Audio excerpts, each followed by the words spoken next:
دل کے معاف ہونے کا خطرہ ہے اور سر کی درد میں مبتلا ہونے کا خطرہ ہے. یہ آپ کو سر کی درد سر کا مرض لاحق ہونے کا اندیشہ ہے.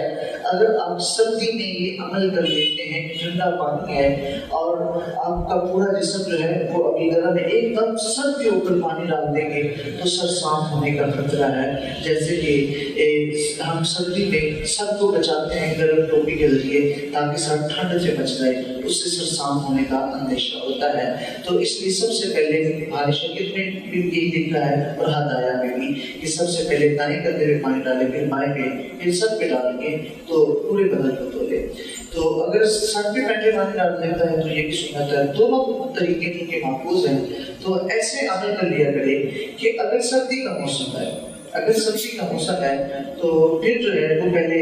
ایک گندے پہ پانی ڈال لینا ہے، پھر بائیں پہ، پھر سر پہ ڈالنا ہے. اگر گرمی کا موسم ہے اور پانی بھی جو ہے آپ گرم نہیں ہوتا ہے، گرمی کے موسم میں ٹھنڈا پانی بھی اتنا جو ہے وہ اثردار نہیں ہوتا، تو سب سے پہلے سر پہ پانی ڈال دے،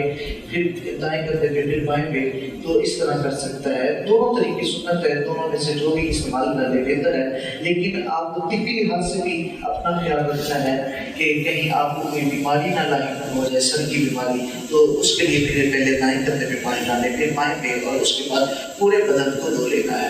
اب یہ اس کا غسل جو ہے مکمل ہو چکا ہے.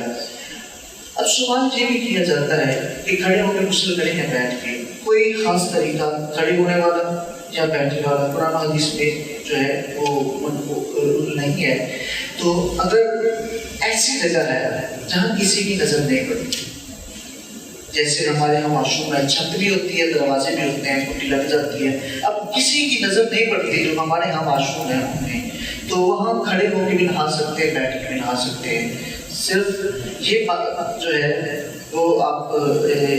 اس بات کا خیال رکھیں کہ آپ کا منہ یا پیٹھ جو ہے وہ قبلے کی طرف نہ ہو. کھڑے ہو کے بھی نہا سکتے ہیں، بیٹھ کے بھی نہا سکتے ہیں، دونوں طریقے سے جیسے آسانی ہے ویسے نہا سکتے ہیں. اس میں کوئی پابندی نہیں ہے کہ آپ بیٹھ کے نہائیں.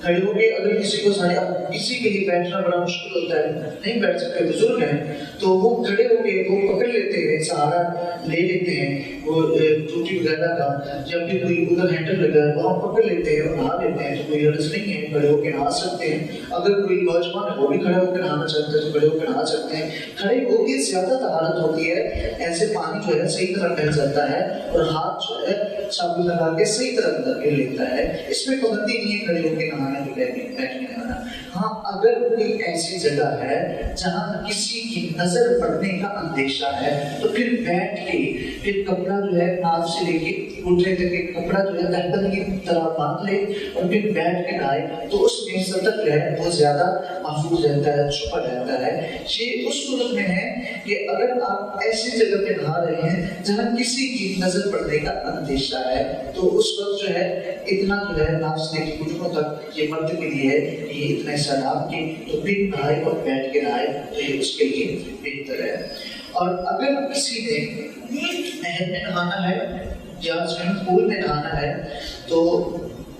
اس میں اگر غوطہ لگا دیتا ہے تو ساری سنتیں، سارے فرائض ادا ہو جائیں گے. ٹھیک ہے، وہ پانی جو ہے کلی کر لے، ناک میں پانی ڈال لے اور اس کے بعد جو ہے وضو نہیں کرتا، سیدھا غوطہ لگا دیتا ہے تو اس کے سارے جو ہے سنتیں فرائض ادا ہو جائیں گے. نہر میں ہے وہ ایک غوطہ لگایا ہے، ٹھیک ہے، کلی کر لی، ناک میں پانی ڈالا، غوطہ لگایا تو اب سارا بدن دھل گیا ہے تو اب اس کے جو ہے وہ سارے سنتیں اور فرائض ادا ہو جائیں گے. یہی بات اگر سوئمنگ پول جو ہے وہ ہے بڑا، یعنی 10 ہاتھ لمبا ہے، 10 ہاتھ چوڑا ہے، اتنی بڑی ہے تو اس میں بھی 3 حرکتیں کریں گے تو آپ کا غسل جو ہے وہ ادا ہو جائے گا. اگر پانی جاری ہے کہ ایک طرف پانی جو ہے وہ ندی کے اندر جو ہے وہ گر رہا ہے، دوسری طرف سے نکل رہا ہے تو وہ جاری پانی کے حکم میں، جیسے نہر کا پانی ہے اس کے حکم میں ہو جائے گا. تو وہاں بھی آپ جو ہے وہ چند لمحات رہیں گے تو آپ کا غسل جو ہے وہ ادا ہو جائے گا. اور غسل کے بارے میں ایک اور اہم سوال کیا جاتا ہے کہ جو غسل کے دوران وضو کیا جاتا ہے کیا وہی وضو کافی ہے؟ دوبارہ جب غسل کر لیں اس کے بعد کپڑے پہن کے کیا دوبارہ وضو کرنے کی ضرورت تو نہیں ہے؟ تو حضرت عائشہ صدیقہ رضی اللہ تعالیٰ عنہا فرماتی ہیں جب ترمذی کی حدیث ہے فرماتے ہیں نبی صلی اللہ علیہ وسلم کان لا یتغدى بعد الغسل، فرماتے ہیں آپ صلی اللہ علیہ وسلم غسل کے بعد وضو نہیں کیا کرتے تھے، یعنی جو غسل کیا اس کے دوران وضو کرتے تھے تو وہی وضو کفایت کر جاتا ہے، غسل کے بعد وضو کرنے کی ضرورت نہیں ہے۔ اگر کسی نے وضو کیا ہے تو بعد میں کپڑے تبدیل کرنے ہیں تو کپڑے تبدیل کرنے سے وضو نہیں ٹوٹتا، وضو میں فرق نہیں آتا، کیونکہ غسل جب کرنا ہے اس وقت تو کپڑے اتر ہی ہوتے ہیں، تو اس وقت جو وضو کیا جاتا ہے وہ وضو کامل وضو ہوتا ہے، اس کے ساتھ نماز ادا کر سکتے ہیں۔ اور جب غسل کریں غسل جنابت خاص طور پہ تو پھر خیال رکھیں کہ ایک بال کے برابر کی جگہ خشک نہ رہے، اور اگر دیر خشک لگائی ہے تو وہ اس کو اتارے، اور مرد کے اگر پینٹ لگا ہے پھر پینٹ کا کام کرتا ہے، اور جو پینٹ ہوتا ہے نا واٹر پروف ہوتا ہے، اس کے نیچے پانی نہیں جاتا، دیکھو لوہے کو زنگ سے بچاتا ہے، اگر پینٹ لگا ہے کسی جگہ پہ تو اس کو اتارنا ضروری ہے۔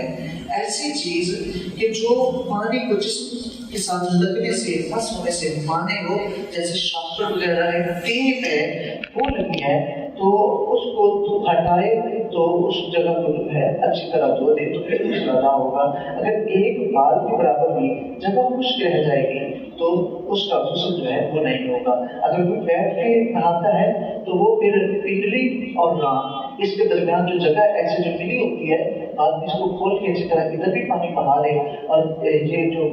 بغلے ہیں ادھر بھی پانی بہا لیں، اور اچھی طرح ناک پہ بھی پانی ڈال دیں۔ اگر کوئی موٹا ہے سلوٹیں پڑتی ہیں تو پھر وہ سلوٹوں کے اندر بھی پانی بہا لے تاکہ ایک بال کے برابر کی جگہ خشک نہ رہے، کیونکہ نبی کریم صلی اللہ علیہ وسلم نے ارشاد فرمایا، حضرت ابو ہریرہ رضی اللہ عنہ اس حدیث کے راوی ہیں، فرماتے ہیں النبی صلی اللہ علیہ وسلم قال تحت كل شعرة جنابة فاغسلوا الشعر وانقوا البشرة۔ آپ صلی اللہ علیہ وسلم نے ارشاد فرمایا کہ ہر بال کے نیچے جنابت ہے، فرمایا کہ بالوں کو دھو اور جلد کو صاف کرو۔ ہر بال کے نیچے جنابت ہے، جب ہر بال کے نیچے جنابت ہے تو پھر ایک بال کے برابر کی جگہ خشک رہ جائے گی تو پھر غسل نہیں ہوگا۔ غسل میں یہ احتیاط کرنی ہے کہ جب سارے جسم پہ پانی بہانا ہے تو پھر اچھی طرح دیکھ لینا ہے کوئی چیز ایسی تو نہیں لگی، جس طرح جو ہے وہ مچھلی کا جو چھلکا ہوتا ہے اگر وہ بھی لگ جائے گا تو چونکہ وہ بھی پانی کو جسم کے ساتھ لگنے نہیں دے گا، یہ یا ٹیپ وغیرہ کوئی شاپ وغیرہ لگ گیا، یہ آپ جو ہے وہ خود ہی اندازہ کر سکتے ہیں کہ یہ چیز جسم کے ساتھ پانی لگنے میں ممانعت تو نہیں ہے۔ ہاں اگر انک وغیرہ لگی ہے، مہندی لگی ہے تو پانی اس کے نیچے لگ جاتا ہے، کلر لگایا بالوں کو، مہندی لگائی ہے تو اس کی ممانعت نہیں ہے، غسل میں وہ جو ہے پانی وہ جسم کے ساتھ لگنے سے مانے نہیں ہوگا، مہندی جو ہے اس کے اندر سے بھی پانی جو ہے نکل جاتا ہے، اور جو ہے انک وغیرہ وہ لگی ہے تو اس کو ہٹانے کی ضرورت۔ پینٹ جو ہوتا ہے نا، پینٹ وہ جلد والا ہوتا ہے اور اس کے اندر پانی جاتا ہے، اس لیے جو پینٹ کرنے والے ہیں وہ خاص طور پہ احتیاط کیا کریں تو پینٹ کو اچھی طرح اتار لیا کریں، اس کے بعد جو ہے وضو کو کیا غسل کیا کریں۔ تو آئیں گے اللہ تعالیٰ ہم سب کو قرآن حدیث کی مطابق